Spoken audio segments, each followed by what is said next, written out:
do Lula, né? Por que a gente está comentando aqui, primeiramente, do Flávio? Porque o Lula estava muito mal como governo, como avaliação, e você consegue, né, fazer com que você comete tantos erros, que é o caso da campanha do Flávio, que você acaba fazendo com que o seu acabou se fazendo com que o presidente da República consiga até retomar uma avaliação positiva do governo. Acho que é uma das primeiras vezes que o Lula consegue ter uma boa avaliação, e isso repercute diretamente em votos. Eu estava esses dias conversando com alguns eleitores, claro que na minha micro pesquisa, eu achei interessante que uma pessoa me disse assim: olha, eu não queria votar nem no Flávio, nem no Lula, isso é o que o eleitorado está mostrando nas pesquisas, mas é o seguinte, pensei no Caiado, a pessoa falou, mas o Caiado vai vender todas as terras do Brasil. Então já começou ali uma fake news com relação ao Caiado. Ele é do Goiás e tal, então estão ligando ele ao agro. Então o que está se falando aí no submundo das redes sociais é o seguinte: ele vai vender todas as terras. Com relação ao Flávio, tem essa questão do Vorcaro, tem a questão da Michelle, mas o que eu ouvi foi a questão do Donald Trump, que isso também pegou, queria ouvir de você. O Donald Trump, o Flávio vai entregar o Brasil para o Donald Trump e eu não gosto. E com relação ao Lula, claro, essa pessoa já tem uma tendência mais petista. Não, o Lula fez lá as coisinhas dele errada, mas ele está mais velho, aí já pega a questão da idade, mas então não vai ser mais o pai Lula, vai ser o vovô Lula. Então, essa pessoa já está se decidindo pelo vovô Lula por conta da falta de alternativas ali e das questões sociais que o governo Lula é bastante forte com relação a isso. Define voto, né, Bruno? Define voto, porque a gente está num país em que você tem uma maioria da população nas classes mais baixas, né? É incrível a gente ver quando a gente faz os recortes regionais. Ontem mesmo teve uma pesquisa, por exemplo, da Real Time Big Data, que a gente fez no estado do Piauí. Você vê a diferença de votos do Lula para o Flávio Bolsonaro lá é gigantesca, porque você tem talvez seja o estado do Brasil onde você tem a maior concentração de classe D do país, que é a classe mais baixa, né? A classe que tem a menor renda, as menores condições de vida. E quando o governo Lula cria o pacote de bondades, né, para chegar a alguns produtos, né, de governo para essas pessoas, e daí o Desenrola Brasil, seja a isenção do imposto de renda, que agora está começando a dar algum efeito, seja até mesmo a questão do pé de meia, alguns programas sociais, essa questão do financiamento das motocicletas para quem vai trabalhar de delivery, né?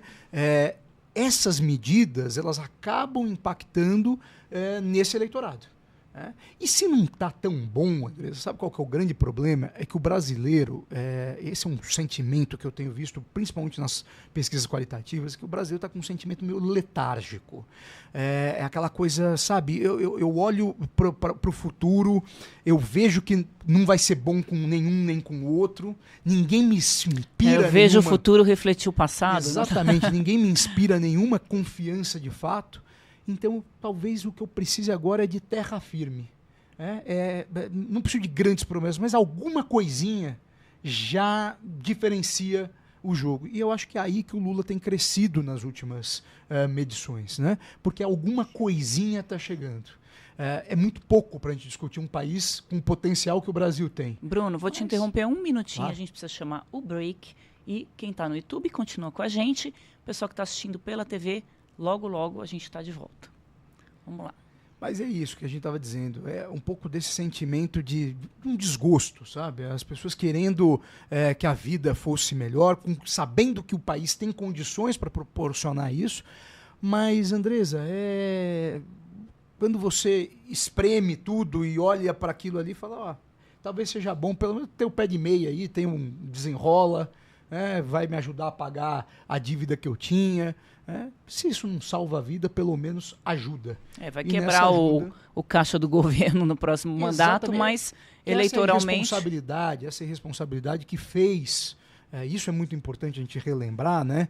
O governo Lula de sucesso lá de 2002 até 2010, ele cometeu tantos abusos do ponto de vista econômico que quem teve que pagar a conta foi a Dilma. E aconteceu o que aconteceu. A Dilma chegou no final do governo dela, quando ela vai ser impeachmentada, com menos de 10% de aprovação popular.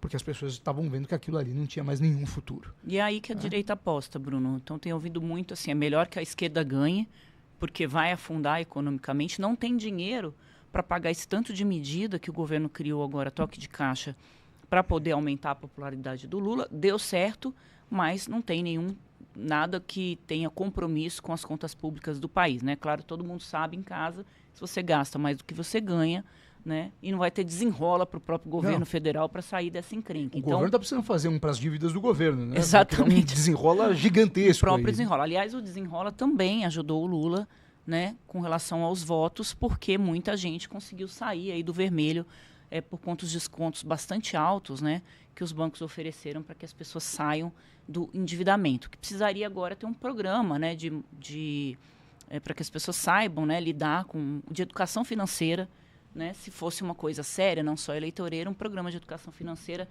que muitos bancos... Voltamos aqui, então, para você que estava acompanhando a gente na TV, estamos aqui comentando sobre os programas mais eleitoreiros do presidente Lula. Programas bons, né, Bruno? Mas do ponto de vista de implementação, precisariam ter um colchão ali, né, de recursos para serem pagos. A gente não viu. Então, a direita está apostando nisso, que o Lula vai fazer um governo com muitas dificuldades, porque ele tem muitas contas a pagar, não tem dinheiro para entrar. Então, a direita voltaria em 2030 com muita facilidade para o poder. Ficaria aí... Ontem eu ouvi de uma pessoa da direita, falando, não, 4 anos passa rápido.